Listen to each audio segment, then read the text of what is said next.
নমস্কার বন্ধুরা, Rooney and মম কিচেনে আপনাদের স্বাগত। কেমন আছেন সবাই?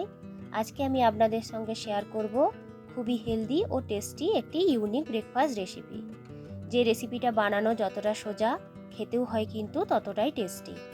এই রেসিপির সঙ্গে খাওয়ার জন্য একটা চাটনি রেসিপিও আমি শেয়ার করব এই ভিডিওতে, তাই ভিডিওটা স্কিপ না করে পুরোটা দেখার অনুরোধ রইল। এইটি বানানোর জন্য প্রথমে নিয়েছি হাফ কাপ মতো সুজি।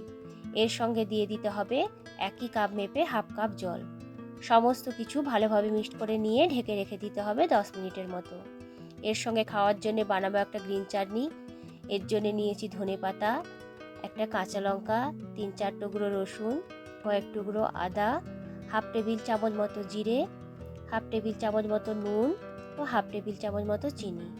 প্রথমে মিক্সিতে একবার ঘুরিয়ে নিয়ে তারপর একটু জল অ্যাড করে একটা স্মুথ পেস্ট তৈরি করে নিতে হবে। মিক্সির জার ধুয়ে কিছুটা জল ওই চাটনির মধ্যে দিয়ে দিলাম। এরপর এতে উপর থেকে দিয়ে দেব সামান্য একটু লেবুর রস। ভালোভাবে মিক্সড করে নিলেই কিন্তু তৈরি হয়ে যাবে এই গ্রিন চাটনি। 10 মিনিট পর ঢাকনাটি খুলে সুজিটাকে আরও একবার ভালো করে মিক্সড করে নেব। দেখুন সুজিটা কিন্তু পুরো জলটাই কিন্তু শোক করে নিয়েছে। এরপর এতে অ্যাড করে দেব 1 কাপ মতো আটা। যে কাপ মেপে আটা নিয়েছিলাম সেই কাপ মেপে 1 কাপ মতো জল এর মধ্যে দিয়ে দেব। টোটাল ব্যাটারটা বানানোর জন্য কিন্তু 1.5 কাপ মতো জলই লেগেছিল। এরপর সমস্ত কিছুকে ভালোভাবে একটা হ্যান্ড ব্লেন্ডার কিংবা চামচের সাহায্যে মিক্সড করে নেব। এরপর এতে অ্যাড করে দেব কিছু ভেজিটেবলস। নিয়েছি গ্রেট করা গাজর, ক্যাপসিকাম, পেঁয়াজ কুচি, টমেটো কুচি, ধনেপাতা কুচি, কিছু কারি পাতা কুচি ও লঙ্কা কুচি। আপনাদের হাতের কাছে যা সবজি থাকবে তাই দিয়েই কিন্তু এটি বানিয়ে নিতে পারেন। এবার সমস্ত কিছুকে ওই ব্যাটারের মধ্যে অ্যাড করে দেব। ভালোভাবে ব্যাটারের সঙ্গে সবজিগুলোকে মিক্সড করে নিতে হবে। সবজিগুলো ব্যাটারের সঙ্গে ভালোভাবে মিক্সড করে নিয়ে এতে অ্যাড করে দেব 1 টেবিল চামচ মতো গোটা জিরে, স্বাদ মতো নুন, হাফ টেবিল চামচ মতো গরম মশলা গুঁড়ো ও হাফ টেবিল চামচ মতো হলুদ গুঁড়ো। আবারও সব কিছুকে ভালোভাবে মিক্সড করে নিতে হবে। ব্যাটারটা কিন্তু খুব বেশি পাতলা হবে না, একটু মোটা ব্যাটারই কিন্তু এখানে রাখতে হবে। দেখুন এই রকম হবে এর ঘন। এরপর একটা মিক্সিং বোলে নিয়ে নিয়েছি আগে থেকে গ্রেট করে জল ঝরিয়ে রাখা আলু। এর সঙ্গে দিয়ে দিলাম 1 টিস্পুন মতো গোলমরিচের গুঁড়ো, সামান্য ধনেপাতা ও হাফ টিস্পুন মতো চাট মশলা। চাট মশলাটা অপশনাল, এর বদলে আপনারা লেবুর রস কিংবা গরম মশলার গুঁড়ো ব্যবহার করতে পারেন। দিয়ে দিলাম স্বাদ মতো নুন। আলুর সঙ্গে কিন্তু আগে থেকে নুন মাখিয়ে রাখা যাবে না। যখন রেসিপিটা বানানো স্টার্ট করবেন তার কিছুটা আগেই কিন্তু এই আলুর সঙ্গে মাখিয়ে নেবেন। এরপর সমস্ত কিছুকে ভালোভাবে মিক্সড করে রেখে দিতে হবে। গ্যাস ওভেনে তাওয়া বসিয়ে দিয়েছি গরম হওয়ার জন্যে। তাওয়াটা যখন গরম হয়ে যাবে সামান্য একটু তেল ব্রাশ করে নিয়ে এতে দিয়ে দেব 1.5 চামচ মতো এই ব্যাটার। এইখানে ব্যাটারটা কিন্তু একটু বেশি দিতে হবে।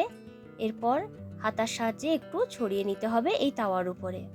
উপর থেকে দিয়ে দেব মশলা মাখিয়ে রাখা আলু। একটি হাতা বা চামচের সাহায্যে আলতোভাবে আলুগুলোকে ওই ব্যাটারের উপরে প্রেস করে দেব।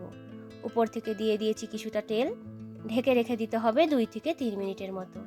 3 মিনিট পর ঢাকনাটি খুলে তাওয়াটিকে সামান্য একটু কাত করে নিয়ে এটিকে উল্টে দেব অন্য দিকটা ভাজার জন্যে। আবারও ঢেকে রেখে দিতে হবে 2 মিনিটের মতো। ঢাকনাটি খুলে নিয়ে 2 দিকটা ভালোভাবে ভেজে ভেজে নিলেই কিন্তু তৈরি হয়ে যাবে আজকের এই রেসিপিটি।